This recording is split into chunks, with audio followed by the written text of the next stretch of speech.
Hello everyone, welcome to our YouTube channel legal concept classes. आज का हमारा topic रहेगा ले ऑफ एंड रिट्रेचमेंट, जो कि सेक्शन 25A टू 25J के अंदर मेंशन किया गया है। पिछले क्लास में हमने स्ट्राइक एंड लॉकआउट के बारे में डिस्कस किया था। तो ले ऑफ क्या होता है? जब एम्प्लॉय को काम देने से टेम्परेली फेल हो जाते हैं। जब एम्प्लॉय को कोई भी काम नहीं दे पाता है, वो रीज़न मेंशन किए गए कि क्या क्या रीज़न होते हैं जिसके कारण एम्प्लॉय को काम नहीं दे पाएगा, तो उसको बोला जाता है ले ऑफ। तो रीज़न क्या रहेंगे कि कोई भी रॉ मटेरियल की कमी हो जाना, shortage of raw material, power failure हो जाना, या फिर मशीनरी का टूट जाना और नेचुरल क्लेमेट। ये सारे रीजंस जिसके कारण एक एम्प्लॉयर अपने एम्प्लॉय को काम नहीं दे पाता, रिफ्यूज कर देते हैं, मना कर देते हैं, या फिर कोई भी अदर रीज़न जिसके कारण वो काम नहीं दे पाए, उसको बोला जाता है ले ऑफ। ले ऑफ के अंदर वर्कर एम्प्लॉयड ही रहते हैं, बस काम टेम्परेली बंद हो जाते हैं।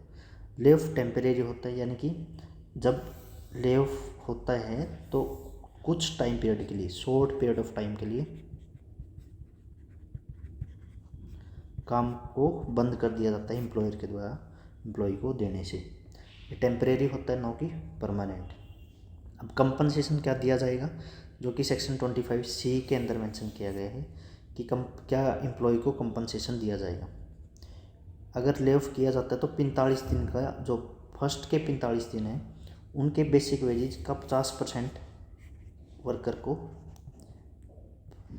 को 50% दिया जाएगा, और अलावेंसेज भी साथ में दिए जाएंगे।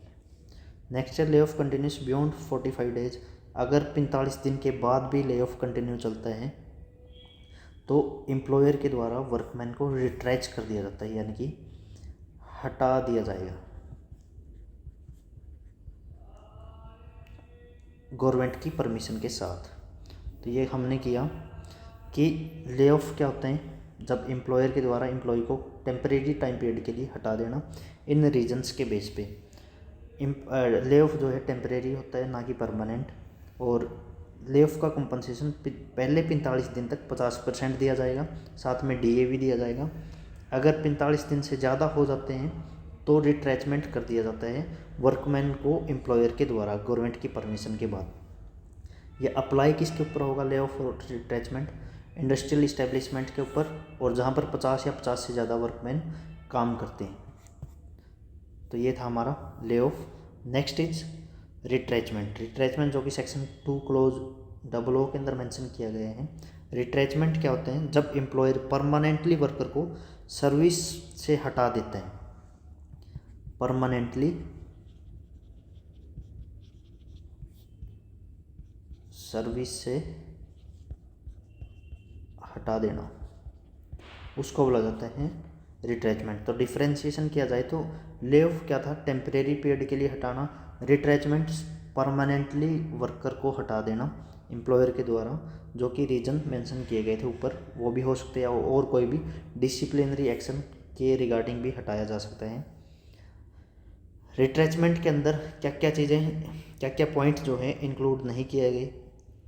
एम्प्लॉयर या वर्कमैन खुद अपनी इच्छा से छोड़कर चला जाए, रिटायरमेंट ले ले, या फिर उसकी रिटायरमेंट एज कंप्लीट हो जाए, या फिर जो कॉन्ट्रैक्ट किया गया था वो पूरा हो जाए, और कोई इल इशूज यानी बीमारी के कारण वर्कर काम करना छोड़ देते हैं, तो इसको रिट्रेचमेंट के अंदर इंक्लूड नहीं किया गया। जब वर्कर अपनी खुद की कंसेंट से कोई भी काम छोड़ देता है, जो वॉलंटरी रिटायरमेंट एज हो जाए, फिर या फिर एक्सपायरी ऑफ कॉन्ट्रैक्ट हो जाए, या फिर इल हेल्थ इशूज जो भी हो सकते हैं, उनके कारण वर्कर काम छोड़ दे तो उसको रिट्रेचमेंट की कैटेगरी में नहीं लिया जाएगा। अब डिस्कस करते हैं condition for retrenchment, section 25 clause F। कब तक एक वर्कमैन को रिट्रेच नहीं किया जाएगा, जो कि फर्स्ट पॉइंट मेंशन किया गया है कि 1 मंथ का नोटिस या सैलरी इन ल्यू देना पड़ेगा पहले, उसके बाद आप रिट्रेच कर सकते हो किसी भी वर्कर को। रिट्रेचमेंट का जो कंपनसेशन है वो भी पे करना पड़ेगा। 15 डेज एवरेज पे for every completed year of continuous services, 15 दिन के एवरेज पे कंप्लीट ईयर्स ऑफ सर्विस वो देने पड़ेंगे और गवर्नमेंट को नोटिस देना पड़ेगा। अगर ये कंडीशंस फॉलो नहीं हुई तो रिट्रेचमेंट इलीगल माना जाएगा। अब इसके अंदर सेक्शन 25G डिस्कस करते हैं, last come first go. Last come बाद में आने वाला पहले जाएगा। Employer shall ordinary retrench the last employed workman first, यानी कि जो लास्ट में वर्कमैन को भर्ती किया गया था या लगाया गया था सर्विस पे, तो सबसे पहले उसी को निकाला जाएगा, उसी को रिट्रेच किया जाएगा, और लास्ट में जो सबसे पहले लगाया गया था वर्कर उसको हटाया जाएगा। वो रिटर्न रीजंस हो सकते हैं डिपार्चर के जो मेंशन किए जाएंगे।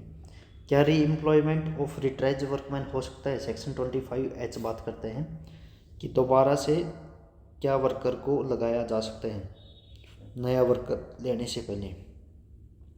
तो रिट्रेच्ड वर्कर को पहले मौका दिया जाएगा, उसके बाद नए वर्कमैन को लगाया जाएगा। तो जो वर्कमैन पहले हटाए गए हैं अगर दोबारा से रीएम्प्लॉयमेंट होती है तो उनको मौका पहले दिया जाएगा, बाद में जो नए वर्कर्स आएंगे उनको मौका दिया जाएगा। तो आज की क्लास में हमने ले ऑफ एंड रिट्रेचमेंट के बारे में डिस्कस किया, जो कि सेक्शन 25A to 25J में था। नेक्स्ट लेक्चर में हम अनफेयर लेबर प्रैक्टिसेस के बारे में डिस्कस करेंगे और वो हमारा लास्ट लेक्चर होगा इंडस्ट्रियल डिस्प्यूट एक्ट के ऊपर। Thanks for watching legal concept classes.